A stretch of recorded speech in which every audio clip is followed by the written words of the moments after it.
Okay. Hello and welcome to the Let's Talk HR show with my special guest today, Dele Olomide. And today we're going to be talking about all things HR and mental health related. So Dele, what does HR mean to you? HR is the business of people. It ensures the people assets are available, organized, and effectively engaged to keep an organization competitive, not only for now, but also in the future. And for HR to deliver on this, it's got to build and drive a great culture. So as an HR person, you're expected to own the entire climate of the business you support, its people, its processes, its structure, and evaluate how they impact the productivity of the business. So it's a business of people. That's brilliant. I've not even had that answer before. I promise you, Dele, like all the people I've interviewed so far, I've said great things, but that is powerful stuff. It's the business of people. I love it. I love it. It's great. So what inspired you to work within HR? Oh, okay. It was my final year at the university. By the way, I studied mathematics. Yeah. So I needed to have a conversation with myself, and then I asked myself, so what next after school? Definitely, I don't want to teach mathematics. So after some deep soul searching, I zeroed in on the fact that I would love to see people develop and grow to become superstars, not by teaching them mathematics, but helping them to develop skills and competencies. And I decided that the only function that would allow me to do this within an organization would be HR. So I then developed a strategy on how to move from being a maths graduate to being an HR professional. That's amazing. That's really, really exciting to hear, and how it's a powerful thing. You know what I mean? That you had to find yourself, figure out what you wanted to do, and then going right, I want to help develop people and build confidence in people and watch them grow, and watch them be the superheroes in the workforce. That's great. So it must feel like you're a bit of a father figure to some of your employees, and a big brother even to some of your employees who you work with. They must look up to you and say, Dele, I want to be here, and you're there shaping them, pushing them, and motivating them and inspiring them to get where they need to be. That's awesome, dude. And I can see your little mission behind you, our mission. That's good. That's brilliant to see. Yeah. So one of the next questions is why did you choose to work in your current organization?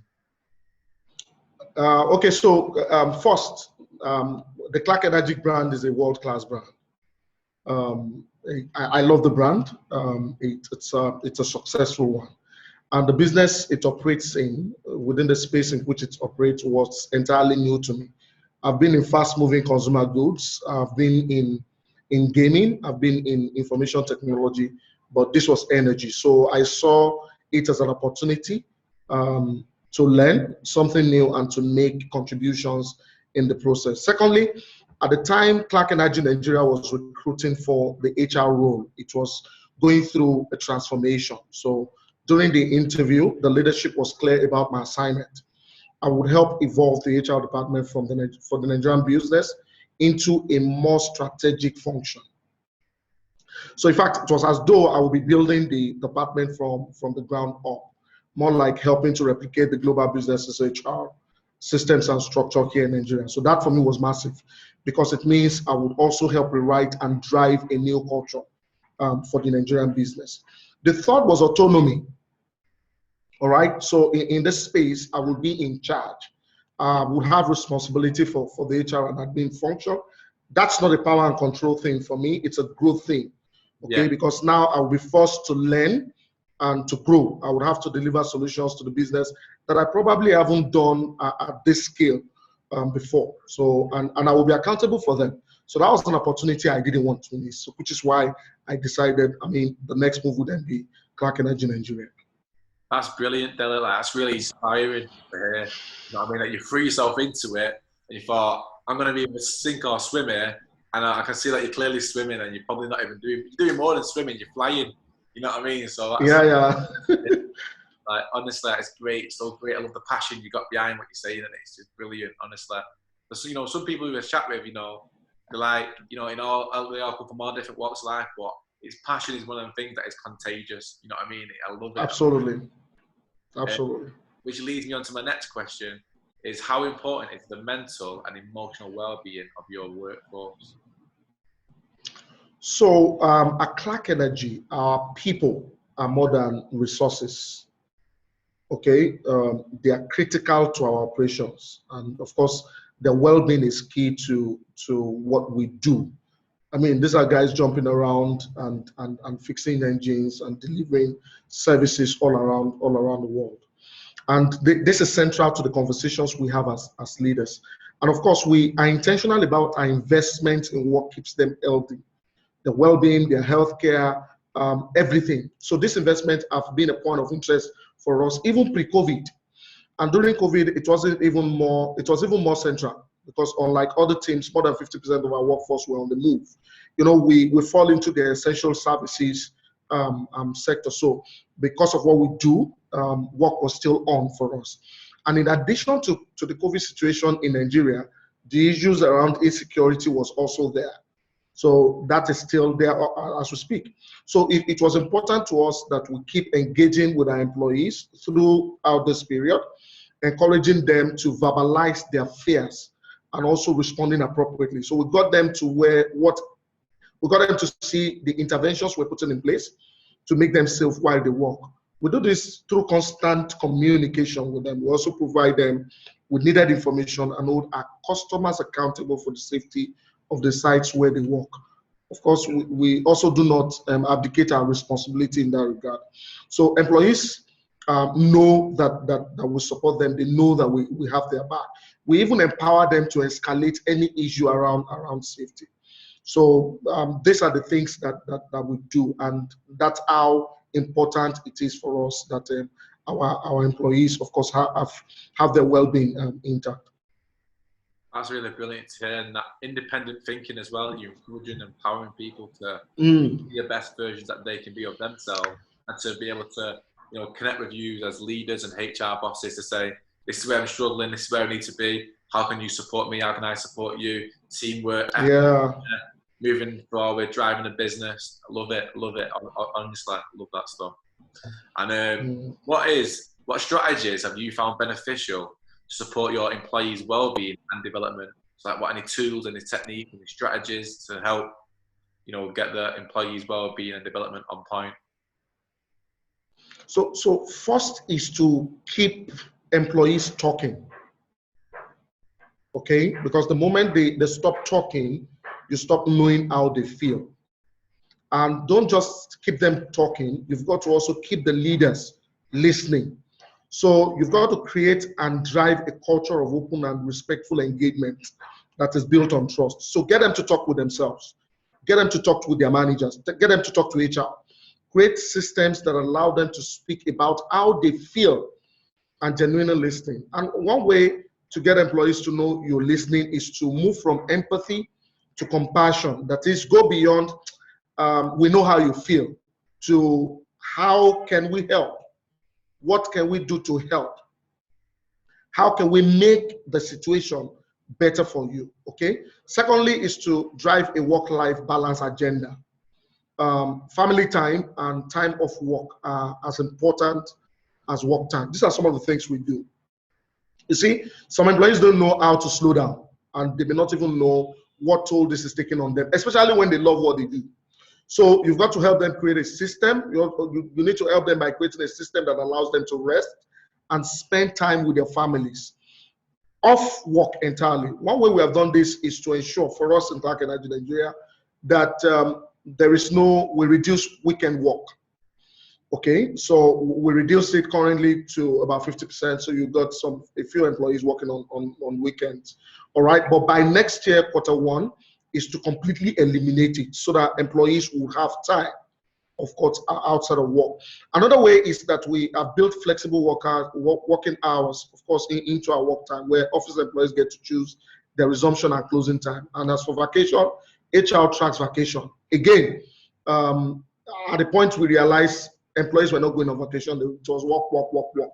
Okay, so we then need to force employees to plan their vacation and ensure that they go. Thirdly, and which is of course the last point that we've used and is working for us, is that we built a system of continuous improvement through regular surveys. So we have regular feedbacks. The surveys provide insight into employee well-being, among other things. So this then informs corrective actions that we take to improve our people interventions, which of course ties to the first point I made. You've got to keep them talking to know how they feel. It is when you know how they feel that you know what interventions to actually deploy to either mitigate or avoid any mental breakdown. That is fantastic, Dele. Honestly, like forcing people to go on holiday because they're so wrapped up in hustling, moving forward, fighting, changing. Yeah. Get so caught up in that mentality. Sometimes they forget about the importance of family time as well. So, you know, yeah, that is massive. I've never heard anybody speak so. Again, I keep saying the word passionately about these things because, you know, you are saying how it is. You're saying, look, you need to get this balance, and the fact that next year you're trying to get rid of people working at weekends so they can get that time with the family. Yeah.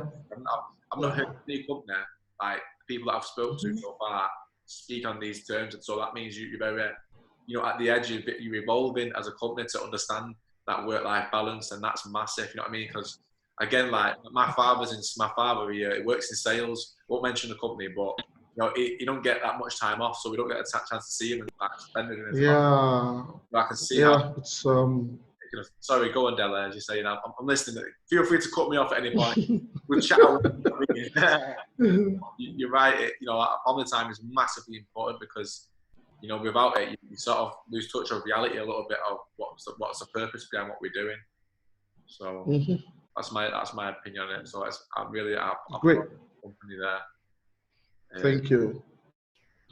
Again, in my last question, which I think you're gonna smash this because you've been smashing it all the way through, which is brilliant. I think you're gonna like this question. It is, in your experience, what have you found creates great leadership within your teams? Number one is trust. Number two is respect. Those for me are critical factors for great leadership.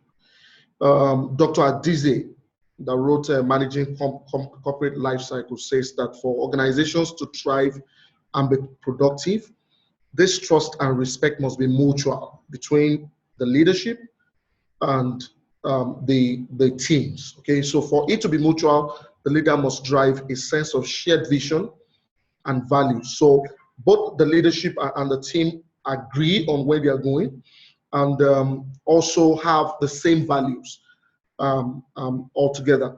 But to speak on trust as a key factor, a mentor of mine, Yemi Fashion, would define trust as credibility built over time. Yeah. So a leader must build credibility over time. It's not just something you do and then you go sit down. No. Each time employees have contact with you, each time your team have contact with you, they must see credibility. Okay, they must see performance, and this credibility is developed with three key components. Okay, number one is character. Okay, which speaks to the leader's ability to live and demonstrate worthwhile principles.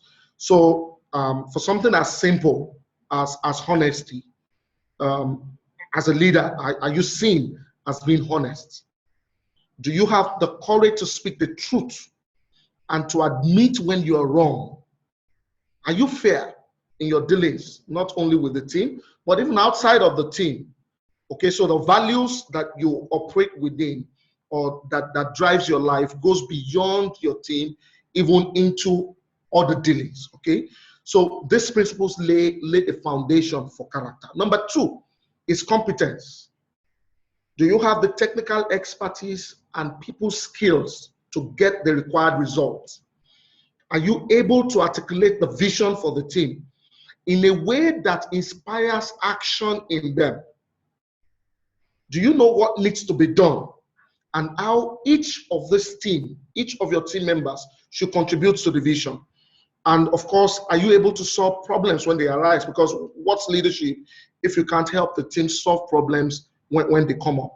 And beyond deploying all of these skills, are you able to cultivate these competencies in your people, so much so that they become better than you met them?